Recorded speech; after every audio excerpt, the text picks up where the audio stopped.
California's Democratic Governor Gavin Newsom and his allies are vowing to fight a campaign to boot him from office. Am I worried about it? Of course I'm worried about it.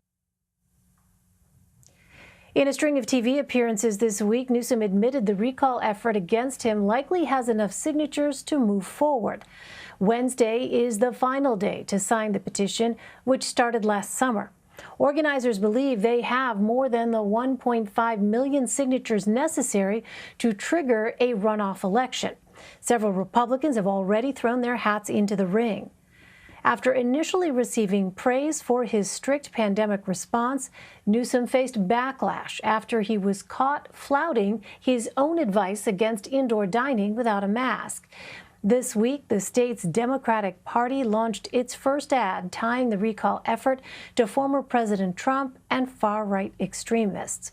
For more on this, let's bring in the Sacramento Bee's California politics reporter, Sophia Bollag. Sophia, welcome. Good to see you again. So Governor Newsom has been largely silent on this up until now, and along the way there has been debate over whether this recall effort should be taken seriously. So what changed? Yeah, well, basically, we got closer to the deadline for recall backers to turn in signatures. And as you mentioned, Newsom has acknowledged that the supporters of recalling him probably have collected enough signatures to trigger a special election that will ask voters whether they want to remove Newsom from office. So you're right, he sort of held off talking about it as long as he could. And now it just looks extremely likely that there really is going to be a recall election. Well, what specifically are recall backers accusing the governor of? Yeah, so this recall effort started back in February, so prior to the pandemic, and the actual petition calling for the governor to be removed from office cites things like his, liberal policies on immigration and taxes.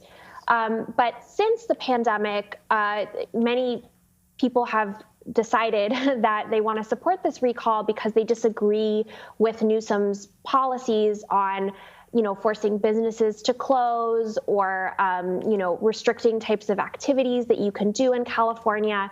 And so I would say at this point, anger over the direction of the pandemic in California and over Newsom's policies to combat the pandemic, that's really spurring a lot of the support for this recall effort. And what can you tell us, Sophia, about the governor's defense efforts?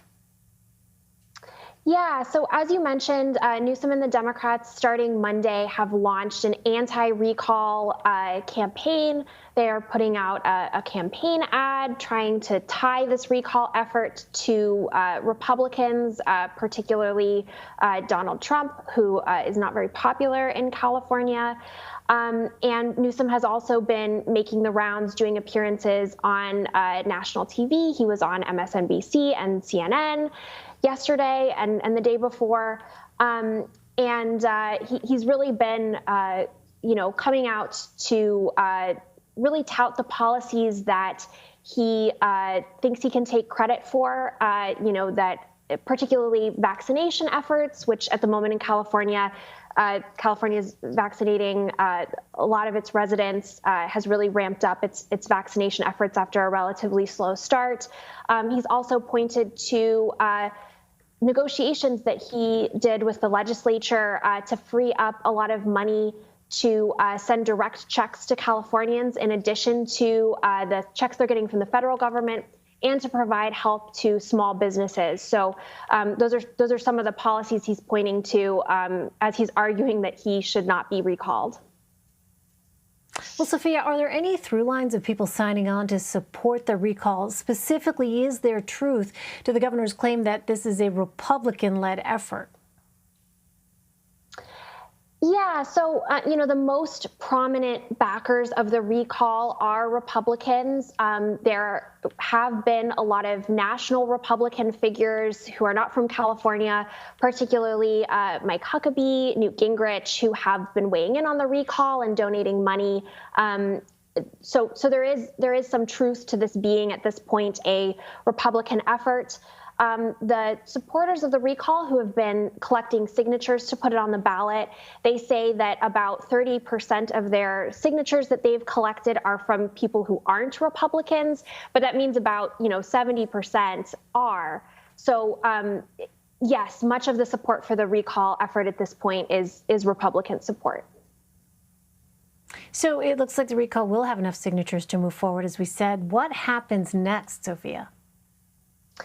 Yeah, so we have to wait and see if local and state officials certify that there are indeed enough valid signatures. They'll throw out any duplicates or signatures that are from people who aren't actually registered voters in California. And once that verification happens, we'll have a much better idea of whether this is going to move forward. But there will still be a lot of deadlines that are laid out in state law for things like there's a period of time where people who signed the petition can remove their signatures. There's also a period of time where the California Department of Finance has to conduct a review to see how much a recall election is going to cost and report that to the legislature. So it'll be, probably a number of months before we know for sure that there is going to be a special election and when that election will actually be. All right, Sophia Bollag. Sophia, thank you. Thank you.